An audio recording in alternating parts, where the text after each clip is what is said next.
बहुजन समाज की हर खबर पाने के लिए सब्सक्राइब करें अम्बेडकर पीपल्स वॉइस और बेल आइकन दबाएं। मैं नोटराम डोरोली और आप देख रहे हैं हमारे YouTube channel Ambedkar people's voice को। दरअसल आज एक बड़ी खबर आपको बता दें कि भीम आर्मी के चंद्रशेखर रावण ने जो उन्होंने चुनाव लड़ने का ऐलान किया था वाराणसी से, उस मामले में उन्होंने अपना दोबारा फैसला लिया है और ताजा तरीन मामला उन्होंने क्या कहा है और क्या स्टेटमेंट दिया है। इससे पहले मैं आपसे एक रिक्वेस्ट करना चाहता हूं, नीचे जो आप हमारे नीचे ज्वाइन बटन देख रहे हैं उस पर आप ज्वाइन करके जो आने वाला फॉर्म है उसे पूरा फिल करने के बाद आप हमारे साथ आधिकारिक तौर से मेंबर बन सकते हैं, इस चैनल को सपोर्ट कर सकते हैं।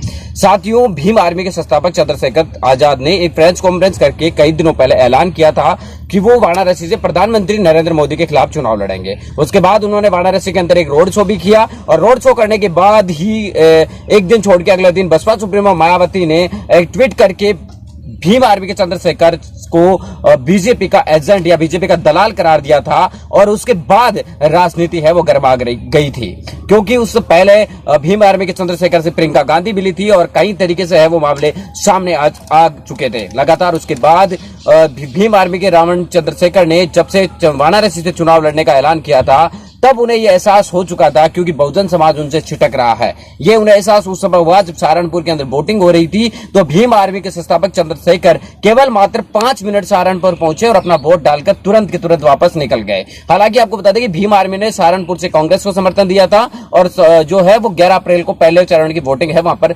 संपन्न हो चुकी थी। अब वाराणसी से चुनाव लड़ने के फैसले के बारे में चंद्रशेखर आजाद भीम आर्मी ने यह फैसला लिया है कि वो लोकसभा का है वो चुनाव वाराणसी से नहीं लड़ेंगे, क्योंकि उनको यह महसूस हो चुका था कि बहुजन समाज ये कहने में लगा था। अधिकांश जो कमेंट इस हमारे चैनल पर भी आए थे कि हम चंद्रशेखर के साथ हैं, लेकिन वोट बहुजन समाज पार्टी या बसपा को या बसपा सुप्रीमो मायावती को ही देंगे, हाथी के चुनाव चिन्ह पर ही वोट देंगे। शायद ये एहसास होने के बाद चंद्रशेखर ने चुनाव लड़ने के फैसले को वापस ले लिया है। उन्होंने कहा है कि अगर मेरे चुनाव लड़ने से बहुजन समाज का वोट बढ़ता है और चुनाव कमजोर होता है तो मैं चुनाव नहीं लड़ूंगा। साथ ही उन्होंने ये भी कहा है कि मैं ये चाहता हूं कि सतीश चंद्र मिश्रा जो पार्टी के राष्ट्रीय महासचिव है बहुजन समाज पार्टी के, उनको यहां से चुनाव लड़ाया जाना चाहिए वाराणसी से, ताकि उनको ब्राह्मणों का वोट भी मिले और दलितों का वोट भी मिले और ताकत करके बहुजन समाज जो प्रधानमंत्री है नरेंद्र मोदी उनके सामने प्रबल दावेदार या मजबूत दावेदार हो सके।